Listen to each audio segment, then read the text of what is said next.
Yes, तो आज हम बात करेंगे आपकी, मेरी और किशकीना जैसे लाखों उन लोगों की जो इन्वेस्ट करते हैं मार्केट में, जो म्यूचुअल फंड्स में इन्वेस्ट करते हैं, जो बॉन्ड्स में इन्वेस्ट करते हैं, पर वो ये नहीं जानते हैं कि वो कैसे इन्वेस्ट करते हैं और क्यों इन्वेस्ट करते हैं, राइट? सो एक कहानी बताऊंगा अपने दोस्त किशकीना की। मेरे साथ ही काम करती थी पहले, okay, and that time her age was around 25 years and then अच्छी खासी सैलरी थी, half a lakh she used to get every month, okay. और उसने कई लोगों से सुना था कि with her age, with the level of income she earns, considering there are no dependency at home, there are no dependents at home, she can invest a bit of it in stock market and the mutual funds as well. She understand the stock market, she understands the mutual fund industry, she understands the basics of investment like all of us. And then she took a call, she invested in some mid cap companies, some large cap companies. And since she was not very clear about small cap companies, she took a route of a mutual fund to invest in small cap. Okay. I think this was a very good bet of her to diversify her investment across large, mid, and small. Okay. But what happened? So this was a time across, I think, last year during March till July and August, where the market was on a peak, breaking records every month on a bull run. Okay, and October we saw the what happened to the market, right? So what happened?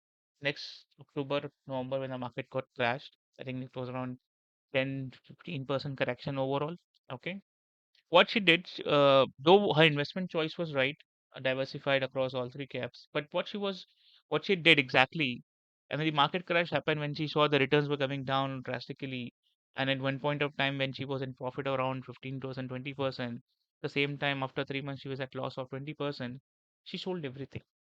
Okay, I think barring one or two stocks of large cap, she sold almost everything in mid cap, the small cap. Okay, there were lots of inputs coming in from SEBI and all that, that the small caps expensive, there's a fraud and all that. I understand. So all that could be right. Okay, I'm not saying all that information was not right. But what she did, though she invested it for a long term, thinking that she will multiply her investment over a period of time, barring her age and everything. But what she actually did is she sold off everything to make sure that she don't increase her losses. Okay. So why does it happen? So that's a topic for today. Okay, I think this is what I'll try to cover today, how you can avoid these kind of to and fro in the investment market. Okay, so especially when you're investing it for a long term, how you should what all factors you should consider when looking at the the long term investment. Okay, what do what personal choices you need to consider. uh, so that all we call it a risk profile. Okay. So risk profile is what is a risk profile we'll look at in this today's topic. So it's a very important topic. Many people try to just avoid this understanding of risk profile. They don't understand what the risk profile is. Okay, and then directly jump into the investment into stock market and mutual funds. So the risk profile is not as simple as we all foresee कि भाई आपकी क्या risk profile है, आप कितना risk ले सकते हो. It generally does not only conclude with how much risk you can take. It also includes multiple other things which we all need to understand. Okay. So that is what I'll going to cover it today in detail. So stick around, stick to it, see the how you can calculate. We will also calculate your risk profile along with me. So keep your notepads open or maybe have a handy internet connection. I'm sure you all watching this video, so you will have the handy internet connection. But keep it in a try to have it in a laptop or in a computer so that you can also do your risk profile along with me. Okay. So similar to the Kiskina story, there's another story of anyone who also missed an opportunity during this bull run. Okay, who may have thought कि भाई ठीक है, markets are too risky, I'll not invest into market, let me invest into FTRD and all that stuff. And then obviously the market got had a bull run of its own for 3 4 years, and then while that person was earning around 8 to 9% with taxation, the same time maybe her friend, maybe her colleagues, maybe his friends and colleagues would be earning around 30 40% of returns. So the one side you have a story of someone participated and then took the decision to move it out when the market was volatile. And on the side you have a story of people who have been investing heavily into FDs and RDs and they missed out on the bull run opportunity. So there are people of both the categories. Okay. So we look at how someone can look at these two stories. So moral of the story is, so if you look at these two stories separately, The moral is you need to understand your risk profile. Okay, just don't blindly invest into FDs and RDs just to make sure that your money is safe. Also, just don't invest large cap, mid cap, and small cap funds. Understand what your risk profile is. Okay. So these are the topics we will cover it today. What is risk profile? What are the factors defines risk profile? Okay. We'll also look at the details on each risk factor, and then we'll calculate your risk profile and what each profile means. So this is all what we will do today. Directly, I'll jump into the next first topic. What is risk profile? So, by definition, if I'll read, investing is not just about picking the hottest stocks or mutual funds. It's about aligning your investments with your financial goals and comfort zone. Okay. So, risk profile, simply put, is how much risk you are willing to take. That's your with your money basis what is actually required. So, actually required means your capacity, and willing to take means your tolerance. So, risk profile is what it is. Risk profile is a combination of the risk capacity and the risk tolerance. While most of the time in general we may understand key how much you can risk you can take. So it basically talks about the risk tolerance more or less when we talk about risk profile. But understand it's not only about tolerance, it's also about the capacity of risk you can take. Okay. We'll understand both of these factors in detail coming slides. So first is risk capacity. So risk one may can take. Okay. How much risk you can take on your investments, that what defines your risk capacity. Not everyone can take a higher risk. Not everyone should take a lower risk.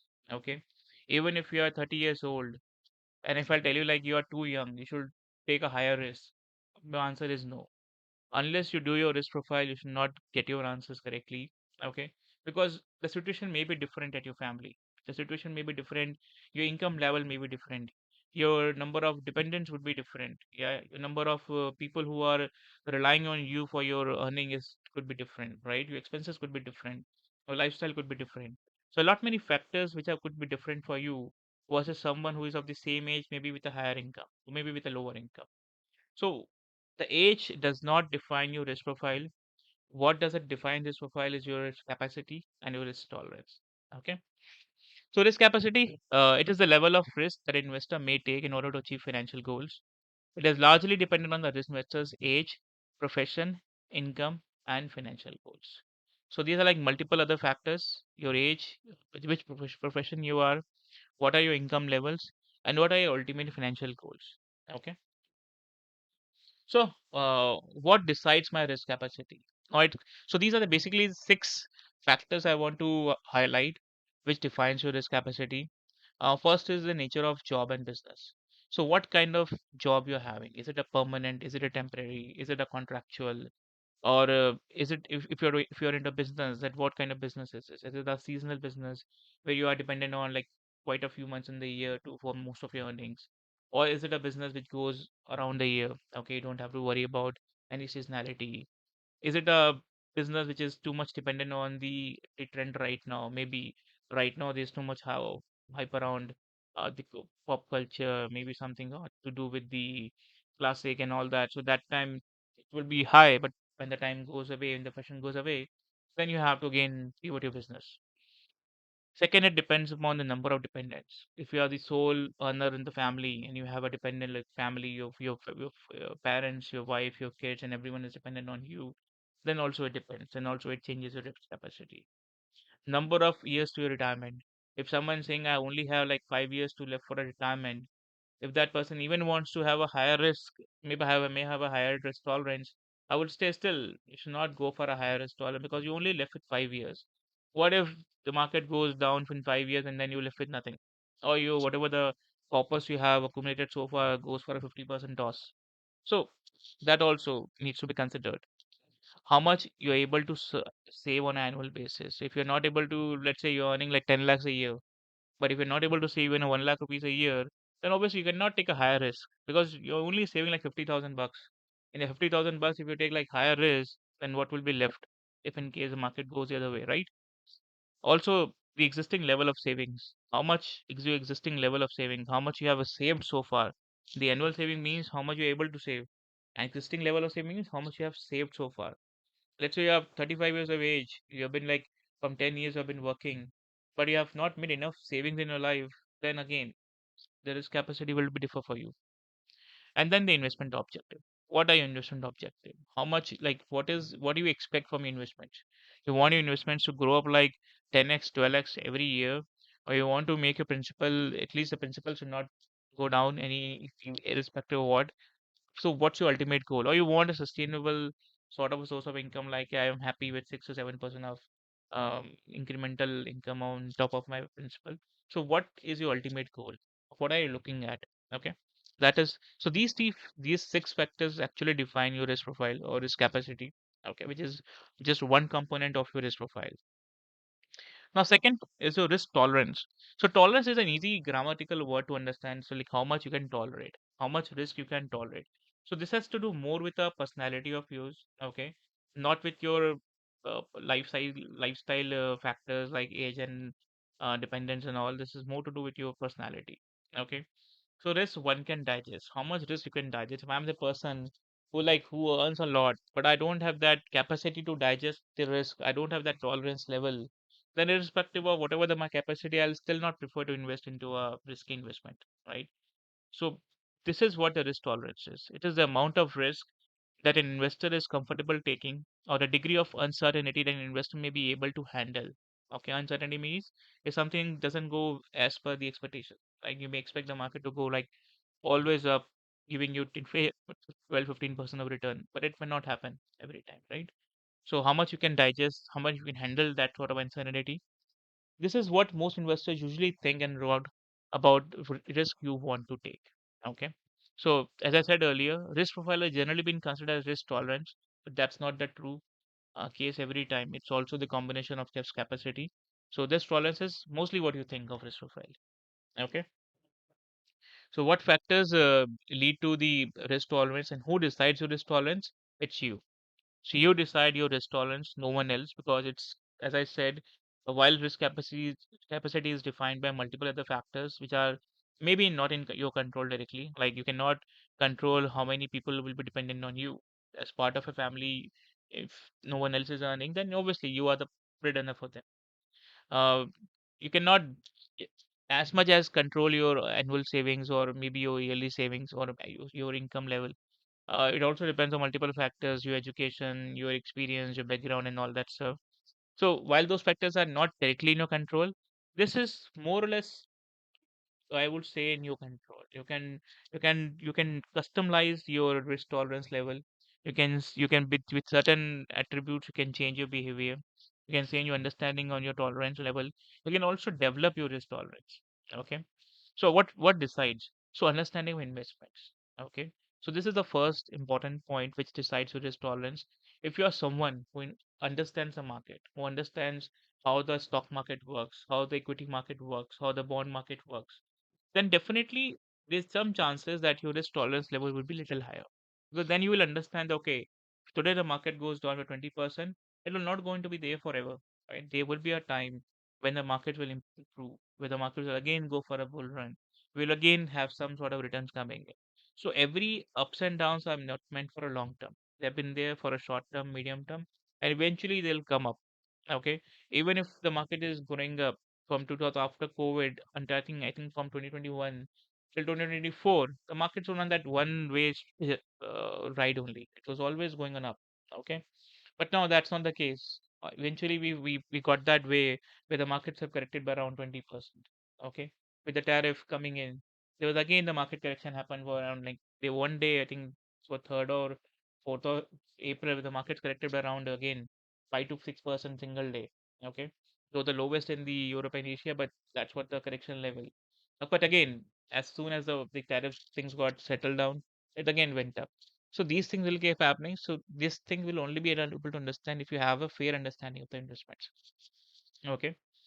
The second important point, the decisions you make. Okay. So if you're someone who decides like if the market goes down by like 10%, I'll probably sell off all my investments. If you're that kind of a decision maker, obviously that will also define your risk tolerance level. Okay. Uh, your riskiest investments so far, like maybe if you're 10 years of experience, you are 35 right now, maybe what's that riskiest investments you have made so far? If you have someone who already invested into a, let's say, a crypto or a sort of a small cap funds, then your that's what your risk as investment is, and that will also define your risk tolerance. Fourth, how much you are comfortable with losses. Let's say market corrected, 10% losses happen, and if you're okay with that, that also defines your risk tolerance. But if you're not okay with that, and if you take our decisions accordingly, then also it defines your risk tolerance. What's your strategy to manage risk? Let's say uh, there was an uptime where the markets have corrected, and you're the person who will say, okay, there's an enough correction, let me buy more. Okay. Or maybe if you have seen the markets going up, and if you have your SIPs going, you will take a call and say the markets are very bullish right now, let me take a pause, think over it, let me stop some SIPs, and then I'll invest. Probably the markets will somehow be still be in a range of where I can invest. So if you are the person who understands how to manage a risk, then also it defines your risk tolerance. And then who you are in risk taking. Okay. Whether you are a pro, whether you are a person who understands and then act accordingly, or whether you are a newbie. In that case, also it defines your risk tolerance. Okay. So these are the multiple factors which decides your risk tolerance. When we do a calculation of your risk, when we calculate all these factors, at that time we'll understand in questions and details and what all the each options means to you. Now, how do I know my risk profile? Right. So while we have seen the factors required to calculate risk profile, which is your risk capacity and risk tolerance, how do I calculate? How do I know what is my risk profile? So now we'll move into the website.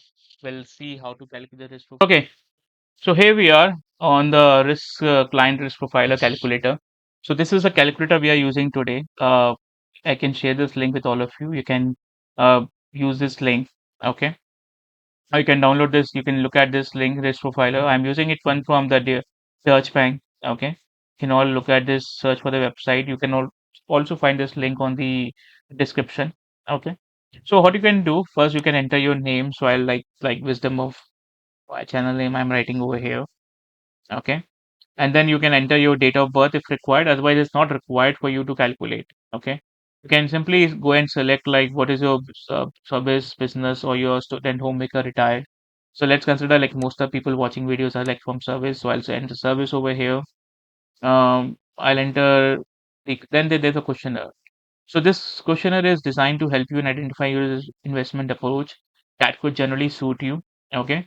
The answer define your capacity tolerance towards at the level of risk you may accept on your investments. Okay. So this is what you need to define. Okay. The risk capacity is mentioned as a definition over here. Okay. We'll understand this definition once again. For example, if you need a retirement corpus of around 50 lakhs after 10 years with current savings of 5 lakhs rupees and monthly addition of 15,000, you will need a portfolio returns of approximately 10% a year. Okay. This need comes with a certain level of risk, which is a risk capacity. In other words, it is the amount of risk you need to take to reach your financial objectives. Okay. So this is what a risk capacity means. Now we'll answer each of the questions one by one. Okay. So please read the questions carefully and then try to understand what is each questions means to you. Okay.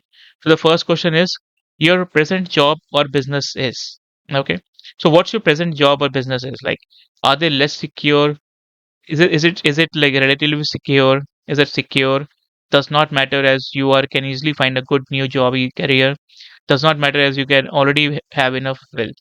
So whatever your answer is, like I just assume that it's in a better side of being secure or whatever. You can choose your answer. Read it carefully, then choose your answer. Is it less secure? Is it secure? Is it does not matter as you have already enough wealth? Or is it relatively secure, like it's between secure and not secure? Okay. And then the last is like does not matter as you can easily find a good new job and a career, right? So choose your answer correctly and then just look at this number which is there and against that option. Okay. Moving to the next question, the number of years you have until retirement. So how many years are left to your retirement? Let's say if you are 45, you have, as per the age, you have 15 years to retire. If you are 40, you have 20 years to retire. So considering the age of retirement at 60, how many years are left to your retirement? Okay. So like I selected 15 or 25. That's the age of retirement years I have left with. You can choose the answer accordingly. Okay, so the options are less than 5 years, or you have already retired, or not applicable. The second option is about 5 to 15 years you have. Third is like you have 15 to 25 years left to retire. And the fourth is you have more than 25 years to retire. So whatever your answer is, choose it. Okay. Third question, if your current source of income were to stop today, for how long will your present savings support you? The question says that if your current source of income, like whatever you're earning right now, are like stopped, you're not getting your salary today, how long your savings will support you? So you must have done some savings or you may not have done. So whatever the savings you have done so far, if your current salary stops, if you stop earning today, how long will it help you to survive? Will it help you to survive for less than 3 months, 3 to 6 months, 6 to 1 year, or for more than 1 year? Okay. So my answer is more than 1 year. Maybe depending upon your level of savings, you can choose the answer over here. Next, you have to financially support. How many people you have to financially support? You have to support yourself. You're the only person. Your parents are having their own earnings, you don't have to support them. Or maybe your siblings are having their own earning, you don't need to support them. Maybe your parents are supporting them. So if you're only supporting yourself, then only myself. Second option, two people including myself. If you have one partner of yours, like maybe your spouse, maybe your sister, maybe your mother, anyone. If you have two people including yourself, then the option is B. If you have 3 to 4 people, then maybe your wife, kids, maybe your parents, or maybe your sibling, whatever combination. If you have 3 to 4 people to manage other than yourself, then the answer is C. And if you have more than 4 people to manage other than yourself, then the answer is D. Okay, in my case, I have my wife and my 2 kids, so my answer is C. Fifth question, your current annual family savings. Okay, so you have to choose this. What's the level of annual family saving? Obviously, you will less your expenses because it talks about your saving. Okay, so if you're able to save less than 2 lakh rupees, then one, between 2 to 5 lakh is two, 5 to 9 lakh is three, and over 10 lakhs is four. Okay, so please choose this. The last question in the risk capacity horizon is, which of these objective is the most important to you from an investment perspective? A, if you're so the question means that आपके investment से आपका क्या main objective है. Okay, so if you are looking for an if you're making investment, what is that the ultimate objective of yours? Is it to preserve your wealth? Is it preserving wealth means like you invested 10,000 rupees, you want to make sure that 10,000 rupees should not become 9,000. You are okay if those 10,000 will not become 11,000, but you're not okay if the 10,000 becomes 9,000.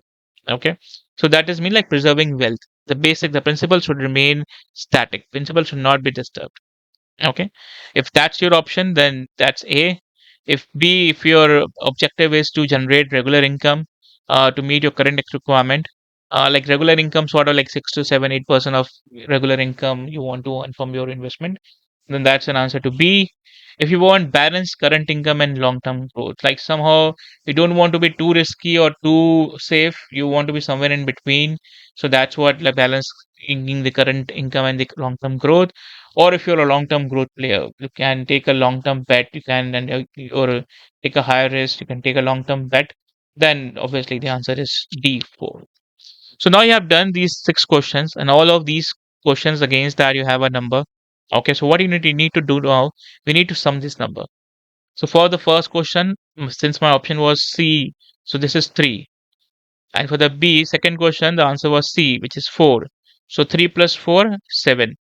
Similarly, for third question, I have selected D, for which the score is 3. So 7 plus 3, 10.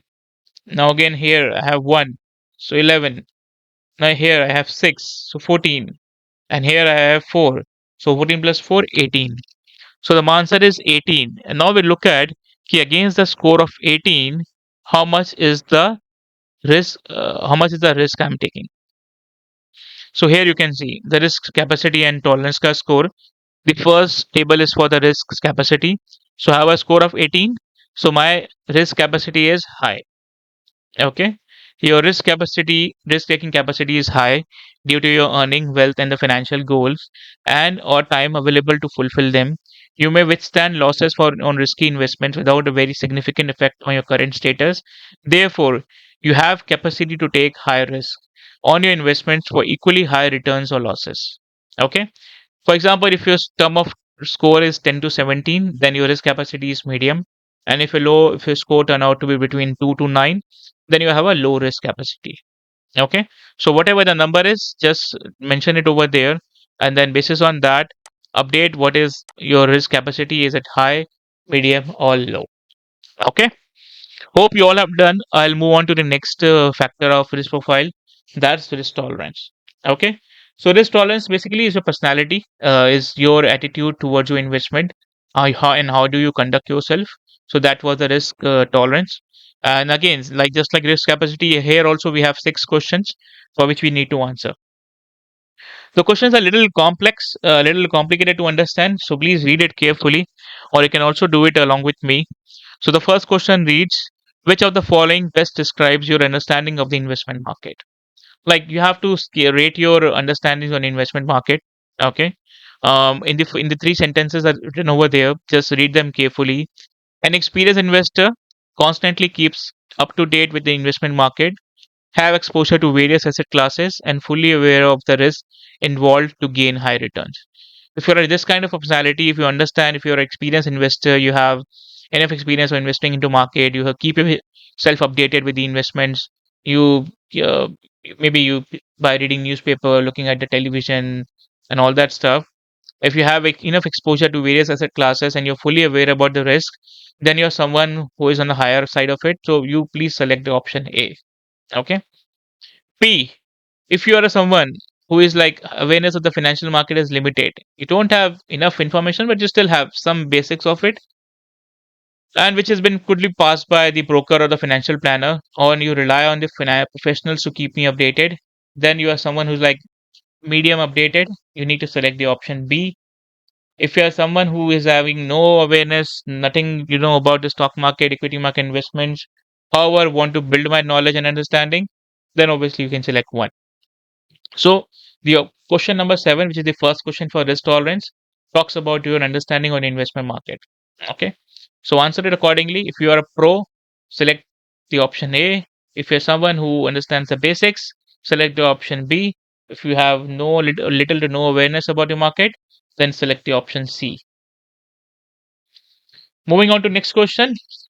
Given below is a listing of investment choices from least risky to most risky.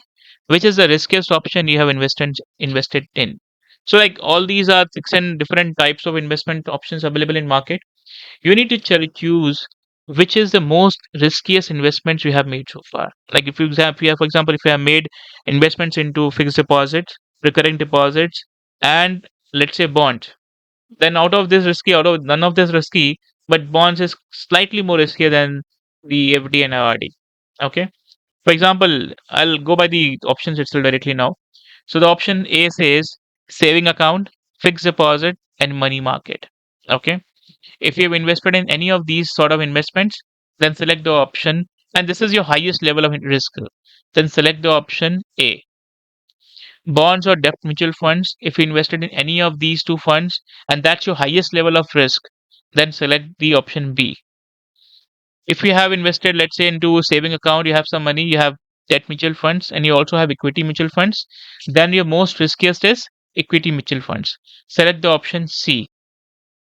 If you have some real estate funds like REI, REITs, or if you have commodity linked products, maybe a gold, silver, ETF, and all that, uh, in that case, select the option D. Okay, and that's your riskiest. So let's say you have a combination of money into a saving account. You also have a government debt, government bonds. You have equity mutual funds, and then you have, let's say, a real estate REITs and probably some gold commodity bonds, commodity linked products also. In that case, your option will be D, not C. Okay, because they may be riskier than equity mutual funds. Let's say again you have something like shares directly. Okay, or a structured products means like AIF, PMS. Okay, if you have these kind of investments in your portfolio, then select the option E. If you have private equity means something like unlisted equity share market, like there are many companies who are unlisted.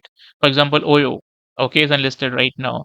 There's a company called lot many companies are there, like Razorpay, I think so. They are unlisted right now. There are many companies. Recently, Zomato got listed. Other than that, previously it was unlisted. So these are like private equity or a venture capital fund. Like venture capital, those who invest into the new age companies, startups, and all. If you have investment in these kind of say, investments, then select the option F. Since the maximum I had it in equity shares, I selected myself 4. Sorry, 5E, which gives me a score of 4. Okay. So understand, look at all what you have investment and see which comes the last. Okay. If equity shares you have done and that comes E, select the E. If you have maximum investments into, let's say, gold, silver, ETF, and all that, select the option D. So accordingly, select the option and that will give you a score.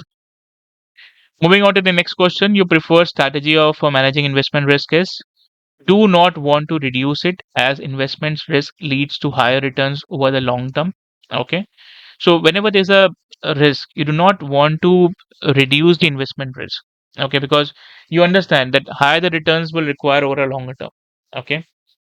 You have to have a diversified investment portfolio across a range of asset classes to minimize risk. You are someone who wants to diversify investments. Maybe you want to keep 20% into gold, 20% into equity, 20% into debt, 20% into bond, 20% into bank. If you're this kind of personality, select the option B. If you want to invest mainly in the capital stable investments like FD, like RD, like probably a debt mutual funds, in that case, select the option C. So whatever your investment strategy is, select the option accordingly. If you're someone who wants to invest into a risky investment because you understand they higher the return for a long term, then select the option A. Otherwise, B or C as per your risk appetite, as well as per your understanding, personality. Okay. Next question. Over a 3 month period, an investment she owned lost 20%, and the overall stock market lost 20%. With the economic climate ambiguous, it could plummet further or bounce right back up. How would you react? So the question says, let's say over a 3 month period, in last 3 months, your investments you own, the investments you have made, you lost by 20%. Okay, that's what exactly happened in last six months since October till now. There's an approximate correction of around 15 to 20%, and the overall market has been also been lost by the same 20%. With this and the economic conditions being ambiguous, which is exactly the case right now, I think this question very well relates to the current situation. How will you react? Would you sell all your investments, okay, because you want to preserve your capital, and that's what's most important for you? Will you sell all of your investments? Would you sell some of your investments because you feel that okay, 20% losses I have, let me sell some of it, okay? Or would you do nothing? Would you like either you don't want to invest, nor you don't want to redeem, you want to just keep it as it is. You invested like say 10 lakh rupees, now the market has corrected. You don't want to increase your investments, nor you want to redeem it. Redeem investment means you want to withdraw it. Or what you will do, or you are a person who wants to invest more now because the markets have corrected. You find this is probably a good opportunity for you to buy some investments on a lower price. You may have bought them in a higher price earlier. You have 20% chance to buy them on a discount, you can say that. So if you're that kind of person, so I'm that person who prefer to buy when the market's corrected, and tend to buy more even then. So that's where I selected the option D for me. But since we saw the example of Kishena, what we saw when the markets got corrected, she sell off almost most of it. So I think in her case, the option B will apply, where she sells some of the investments. She didn't sell everything because she still continued to have some investments on large cap stocks. But again, it was 80% she sold off it. So but she will still select the option B. Okay. But if you're someone who will do nothing, then option select C is for you. And if you sell everything, whatever you have investment, then option is A for you. So choose according to you what you will do if the situation arises like this for you. The next question: an investment portfolio with high exposure to growth assets tend to generate higher return. Okay, albeit with some volatility. To what extent are you willing to experience short-term losses, volatility to generate high return?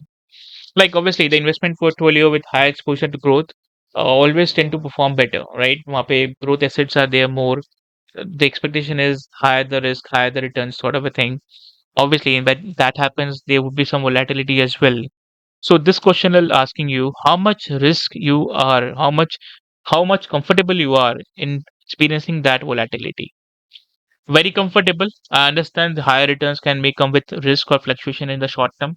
However, over the long term, these are low risk of capital.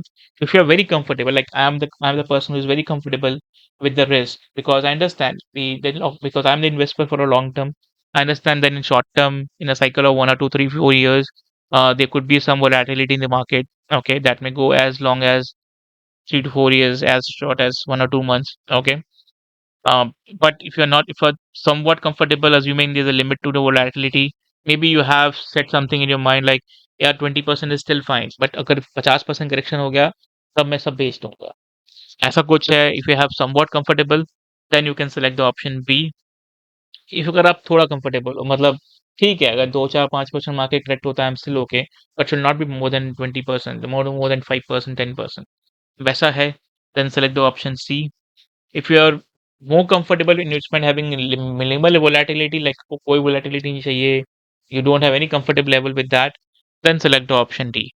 Okay, so considering what you have behaved so far in past with your investments, and or how would you behave tomorrow when such a situation arises, choose the option. That brings us to our next and the last question of risk tolerance. How would you describe yourself as a risk taker? First, willing to take risk for a higher return. You're someone who can take risk for a higher return, or you're someone who can take a calculated risk. अब नाप तोल के risk लेते हो भाई, ज्यादा नहीं कम नहीं. Or you prefer to have a very risk low capacity, like नहीं चाहिए रिस्क आपको इन्वेस्टमेंट से, like many people at the age of like those who have been fathers and the grandfathers, they have like people like they don't want to lose too much of risk. उनको 10,000 पे FD करके अगर 1,000 मिल रहा है साल का, they are okay with that. So that kind of personality, then obviously low risk taking capability. If you are someone who extremely averse of risk, उसको कोई रिस्क नहीं चाहिए, 50,000 रुपये डाला है, 50,000 रुपये मिलना चाहिए कम से कम. 50,000 का 500 मिल जाए अच्छी बात है, लेकिन 50 का 49,500 नहीं मिलना चाहिए. Okay, so if that kind of person, just select the option D. So just like you have done in risk capacity, you have to sum up all the scores over here. Like if I'll do it for question one, I given the option A, and then give me a score of 3. Then for the second question, I have 4. So 3 plus 4, 7. Then I have 3. Then 7 plus 3, 10. Then I have 4 is 14. Then 3, 17. And then 3, 20. So the score of 20. Now we look at down the table. So this is the table for risk tolerance. If someone is having a score of 20 or between 15 to 21, then you are a aggressive risk tolerance. Okay, then your personality says that you are aggressive in taking a risk. Your tolerance level is aggressive. If your score is between 8 to 14, then obviously you have a moderate risk capacity. Okay, or a risk sorry tolerance. If your score is between 3 to 7, then you are a conservative in taking a risk tolerance. So that what brings us to a risk tolerance. Now we'll move to another back to a presentation. So this is what your risk profile is, and now with both these scores together, now if you look at these two scores, you got two scores. The one score is the 18, and another score you got is 20. So if you sum up both these scores of risk capacity and risk tolerance, your final aggregate score is 38. And now if you look at 38 as your overall score, then this is what your risk profile would be. So for a score of 38, what would be the risk profile of mine? It's very aggressive. So depending upon the total of your score, if your total is between 5 to 11, you have a very conservative personality of a risk. Overall, I'm saying if you are a score of 12 to 9, you are conservative. If you are a score of 20 to 28, you are a moderate risk profile investor. If your score is 29 to 36, you are aggressive. And if your score is 37 to 45, you are very aggressive. So my score is 38. I am very aggressive in taking a risk. So my risk profile is aggressive, very aggressive. Now next we'll look at, I hope you all have done this calculation. You all have got your risk profile. Okay. When I say risk profile, this is a generic way of finding out your risk profile. May not be 100% aligned to your actual need or capacity. So I would still suggest you to consult your. This will give you a broad idea if you prefer to invest directly. But if you have some consultants, we have some advisors, financial advisors, so please talk to them also. They will also help you to understand your to make you understand your risk profile. Okay. Now, since you all know your risk profile score and your risk profile, let's look into each of these to understand what the very conservative, moderate, aggressive, and very aggressive means. Okay.